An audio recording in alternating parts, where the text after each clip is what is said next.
Hi everyone, this is Cute Mage, and I wanted to talk about my token binder. Um, so, uh, we see here, we have these tokens are going to look different than normal tokens that you are used to seeing.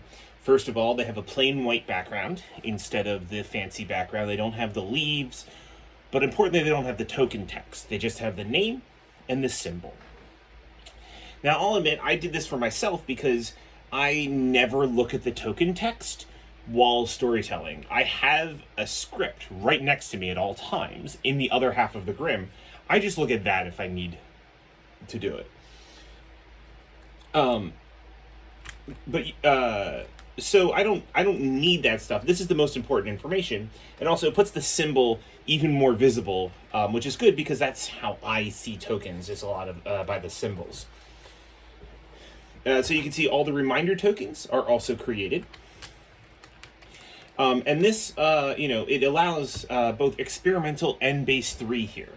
And so you have experimental like Night Watchman and Noble, and base 3 like Mathematician and Mayor. And the reason for that is twofold. The first is that the tokens are not exactly the same as a normal token. You can see here that they are a bit thinner than a normal token. This feels more papery as opposed to the glossiness of a normal token, and the felt is not always cut. You could see there's a little bit of imperfections in the felt cutting. The felt cutting doesn't really matter, but the rest of the stuff makes it possible to tell the difference between the two of these in a bag. So I remade everything. The other advantage is now I can keep my TB in the TB box, I can keep my S&V in the S&V box, and my BMR in the BMR box.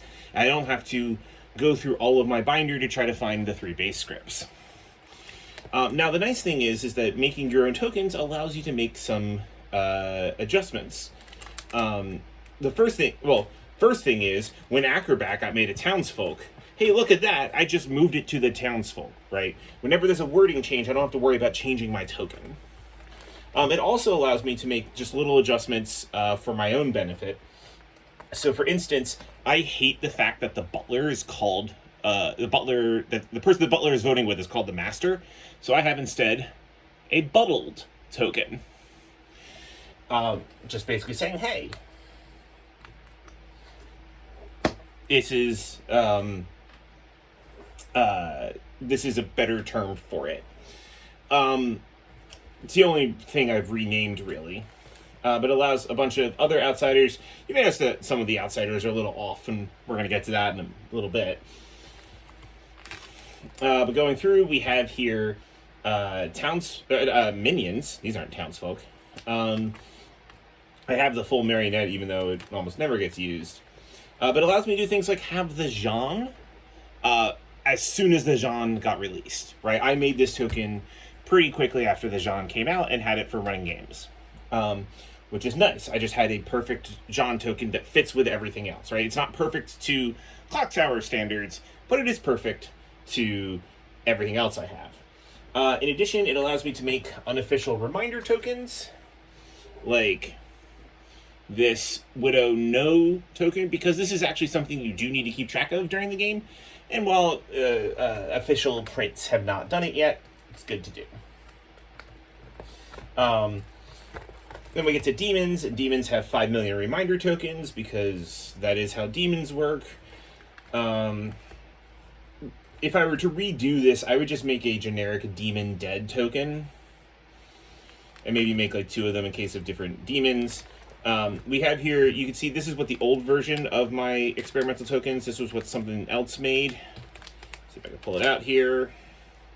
So this is the old Stormcatcher. All of my tokens used to look like this, but they did feel different as well, and I didn't have the resources to remake them, just like this did. So I decided to go a different route.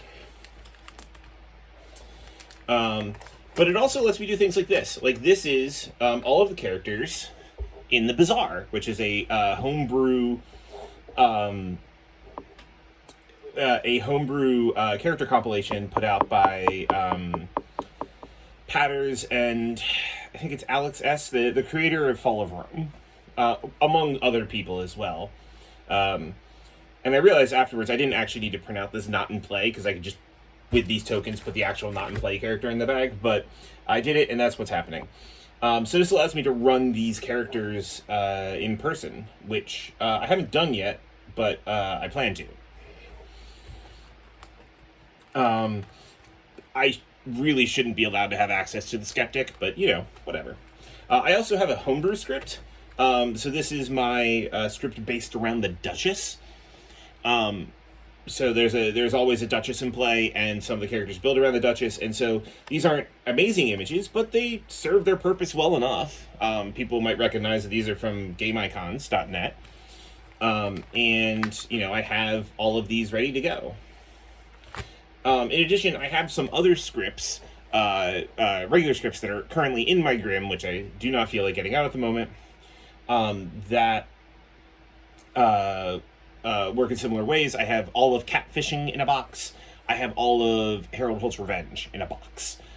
So those are two very popular scripts that get run a lot at my in-person games. Like the games I go to. They're not my games.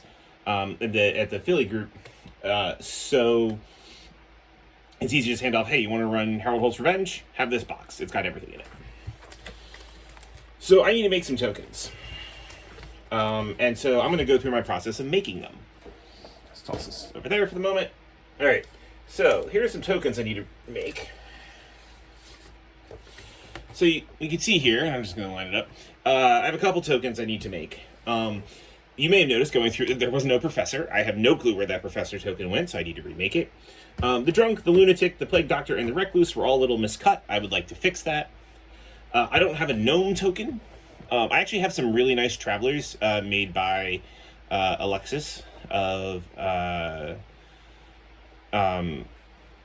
Kinky Clocktower. But I don't have a gnome token, and that's fine. I could just make one. And then, along with the gnome reminder token, I know that it's supposed to be Amigo, but if I'm making it, I can call it whatever I want. And then finally, Badger and Pagan, which are two homebrew characters, which are really fun, and I want to run the scripts that have them. So we're going to make those. I also have this 1 through 15. That is, I attempt to make some generic things because I have wild amnesiac abilities. In addition, attempt with this year. I can make them, so why not? And then finally, this is my, just two indicators I put in. They're not the same size as the other stuff, but this is my, I got tired of just typing that into my phone all the time, especially for new players playing the Spy, so I'm making a thing that I can put in the Grim for the Spy, and this is for the Sheer again. So, the materials that I need. The first thing is that I have 2 hole punches. So this is a 1.75 inch diameter hole punch, and this is a 1 inch diameter hole punch. These are just paper punches. I'm gonna put links to all, like, everywhere I got stuff. I just bought all the stuff on Amazon. I know I'm not a huge Amazon buyer, but like, it was all in one place, and I didn't feel like going to 20 craft stores. So that's what these are. They cut circles great. Pair of scissors, felt tip marker, and the other 2 things here, which are a piece of chipboard and jewelry box felt. So you're gonna find, if you just search for felt or adhesive felt, you're gonna get so many things, many of which are not helpful to you. If you search for jewelry box felt, you are going to get the right thing. And this is printed out on sticker paper. You can see it's, well, maybe you can see. Yeah, you can see it says Joyberg sticker paper on it, right? This is printed out on sticker paper, not on regular paper. And the idea being that the chipboard gets the sticker paper stuck on it, and then gets the jewelry box felt stuck on it, and that is the tokens. But it's a little more complicated than that because you have to do things in a certain order. So the first thing I'm going to do is I'm going to cut out these tokens.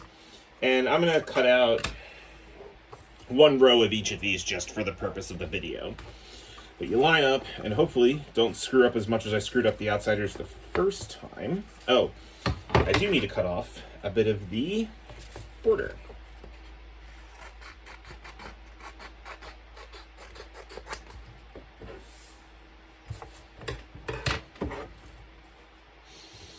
All right, let's try this again. So line it up, so you're cutting out around the black circle. Doesn't need to be perfect. You're not doing this professionally, you're doing this for yourself, so just as long as it's in a tolerance that is acceptable to you, press down, and you've got a professor sticker. Just again, I'm only going to do one row of each of these, but you get the idea. There's the drunk that is already cut much better. Here is the gnome. Now you may ask, how did I make these tokens in the first place? This is a Microsoft Publisher. And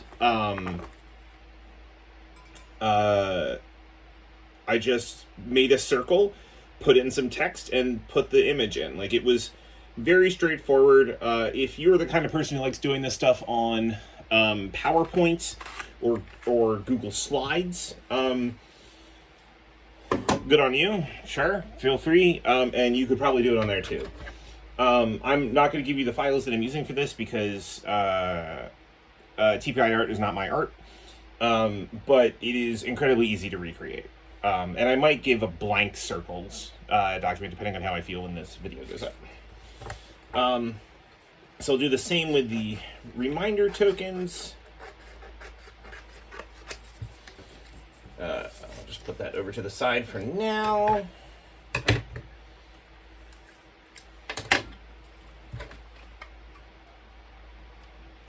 Let's shove this back in. Great.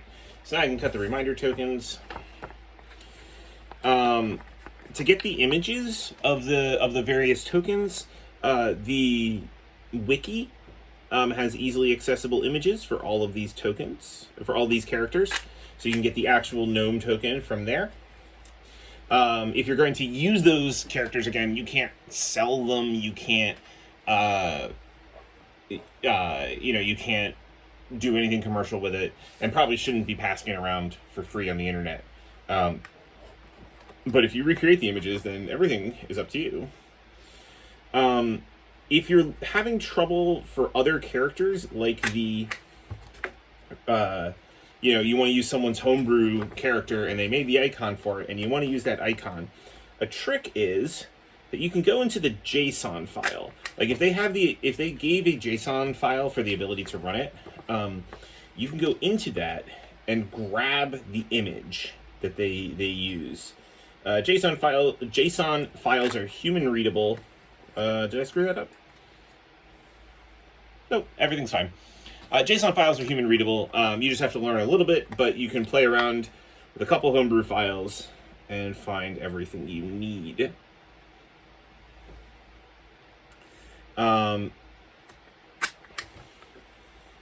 Or be friends with someone like Alexis who can recreate images for you.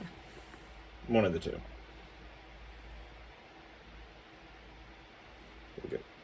I do want to do one whole row because you're gonna see this makes a lot more sense if you do one row at a time. So, and cut. All right, great. So there's one row of each. Now is the chipboard. Now the nice thing about the chipboard is that these hole cutters are going to cut them. So let's just cut out the appropriate amount right now.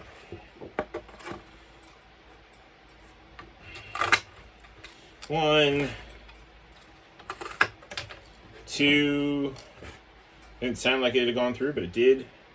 I guess, because of that. Okay. It's too close. 3, 4. So, the nice thing about the chipboard and the sticker paper being the same size is that you're, one row on the sticker paper is one row on the chipboard. Put that over here. Let's get 7 of the small ones.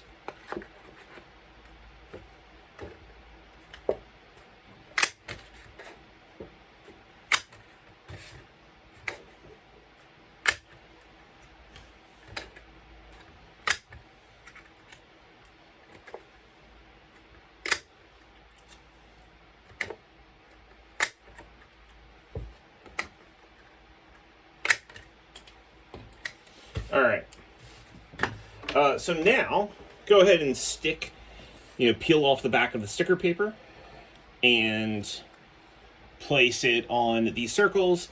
Some people have special tools they use to align this. I don't. I just kind of eyeball it. Just kind of holding it in a hand like this and aligning the sticker paper to the bottom to your fingers generally does a good job. And just check on the back to make sure there's not too much overhang. This is pretty good, honestly. I don't see any issues. So we just do that for the rest of these. Again, creating the files on your computer will take a little bit of time, but they won't take that much time, especially if you're familiar with that kind of like image manipulation or publisher, like publisher style programs. It doesn't take that long. And if you're not familiar, well, they're honestly good to get familiar with. But again, you can do it in Photoshop or in PowerPoint or Google Slides as well. The key thing is to make sure that everything is printing to size. That you're making sure you get the sizes correct, right? So like if you have a 1.75 inch cutter, you want to make sure that your circle is 1.75 inch on the paper that's being printed out, which is always fun with printers because having done IT support for a not insignificant part of my life, most of it is fun, but printers act like 5-year-olds. Which is fine for 5-year-olds and not great for printers. All right, so there's the big ones. Let's get these reminder tokens on. Honestly, the cost of this, my method here does assume that you have a color printer, right? Which is not something that everybody has. In particular, it's hard to use like a commercial, going to like Office Max or Staples or the like, because you need to use your own sticker paper. It is possible if you don't have a printer to use those as color pages, color printer, but then you're going to need to find some adhesive to stick these to the circles to the chipboard, which is not an insurmountable barrier. It's just annoying. The reason why I like this over a lot of other people's methods of creating tokens is because I don't need any adhesive. All my tools otherwise are pretty cheap. Once you get past the color printer, everything else is fairly cheap. It's 2 circle punches, a pair of scissors that I already owned, and then 3 special kinds of paper. The chipboard is incredibly cheap. The sticker paper is less cheap, and then the felt is less cheap than that. Should I have looked up how much it costs before this? Yes. Did I? No. But again, I'm going to provide Amazon links, so you're going to see. A full set of tokens took me 11 sheets of 11 sheets of printing, and therefore 11 sheets of the felt. And it came in a pack of close to that. So when you're looking at cost, that is going to be the defining cost, right? Is the felt, I think, is the most expensive thing here. So you got the felt, let's get the felt. So the felt is skinnier than the sticker paper, but not by enough that it matters, right? We are 4 of these are 1.75 inches in diameter. So 4 of them is 7 inches, and the sticker paper is 8.5 by 11, so 8.5 across. We're fine. Could we stick another one on there? No, but we're fine with what we have. So the easiest way to do this, I'm going to take this token, and I'm going to take that felt tip marker that I haven't used yet. I'm just going to blow a bunch of trash onto this side. All right. So I'm going to mark... place it like this. I'm going to mark essentially a little more than 1 token across. I'm going to do the same down here. Mark a little more than 1 token across. I have tried multiple ways of getting the circles onto the getting the felt onto the circles. This is the easiest that I have found. Take the scissors and cut. If you're not precise, Don't worry about it too much, as long as you're, like, reasonably close. And now just take the felt backing off. Now, I would love to use these circle hole punches for this, but they get caught in the felt. So this is the definitely the most time-consuming part of the process. So stick all of them on.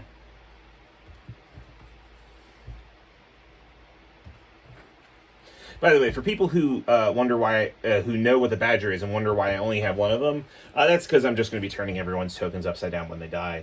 I didn't really see the need to print out 15 Badger tokens. But I haven't run it yet. We'll see. I don't have the Badger token until now. All right, now I got this. I'm just going to cut them out so they're on separate spaces.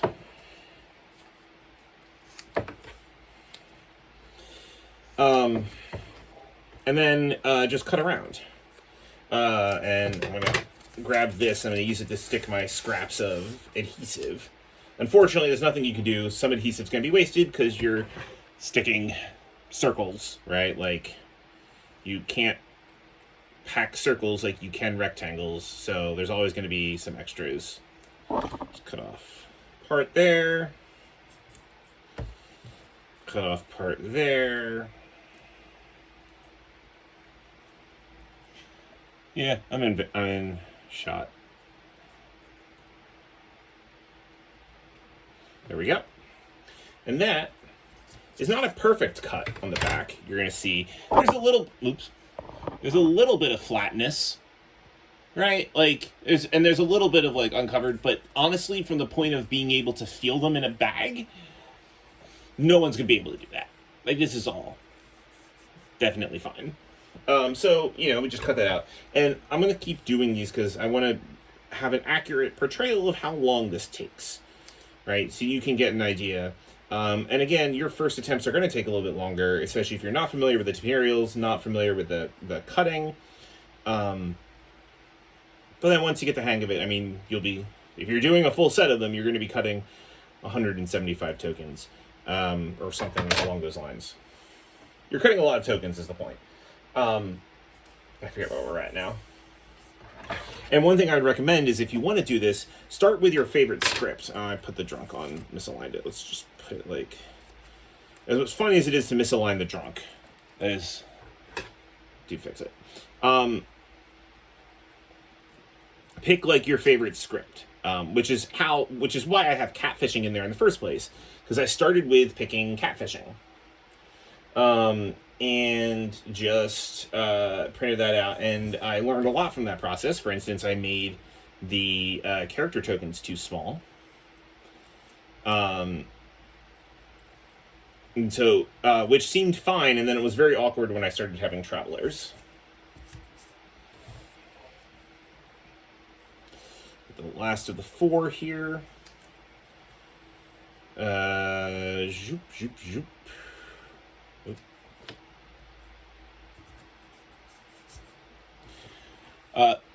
Yeah.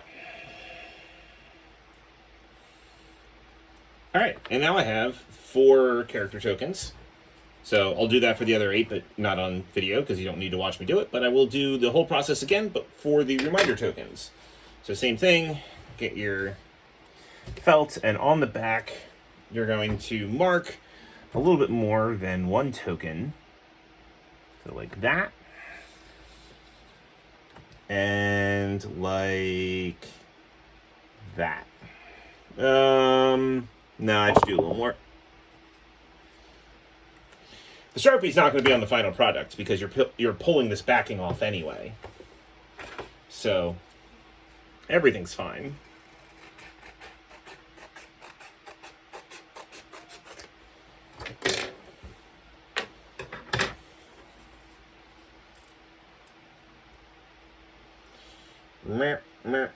Pull the backing off. Place the 7 tokens on again.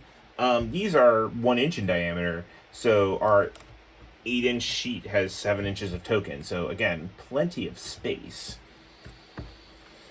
I don't have to put these on in order, but otherwise it will bug me forever if they are not on in order. It's completely irrelevant. Now, the nice thing about this process is that once you get used to doing it, it's fairly easy to go on autopilot. As long as the one time you have to be really careful is using the circular punches on the sticker paper, which is how you get misaligned tokens like the drunk and plague doctor that you saw. But otherwise, like, I was watching baseball games, I was watching streams of Clocktower. It's all that kind of, like, once you get in the habit, it's fairly automatic. So, you know, downtime while watching a movie, watching your TV shows or whatever. I say baseball because baseball is great, but also you can take focus off of it and put it back on for a moment.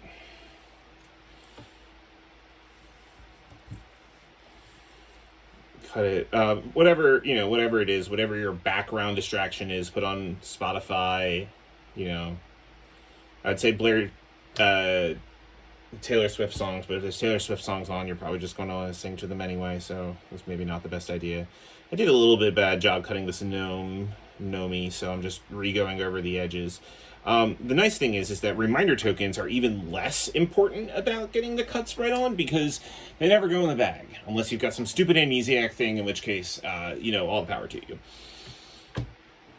We can cut out 7 of these in a row.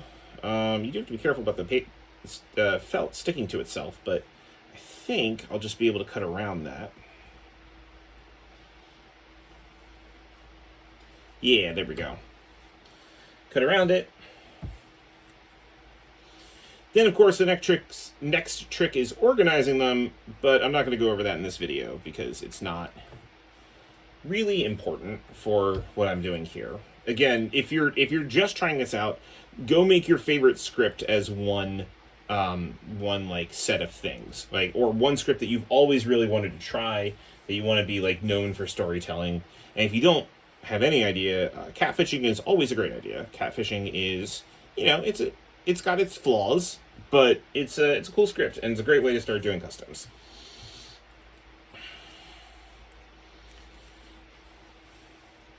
It will certainly test your rules knowledge.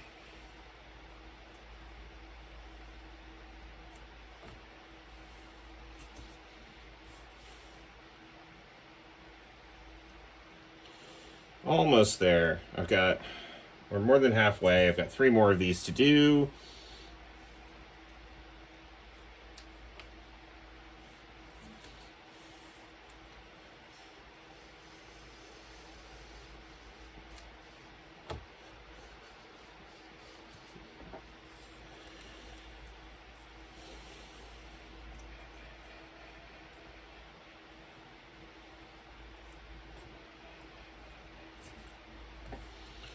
And this half.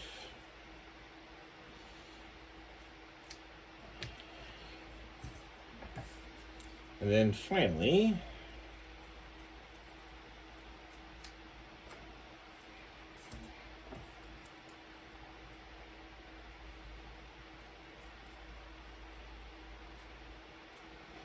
all right, and that is 2 rows of tokens. A row of character tokens and a row of reminder tokens.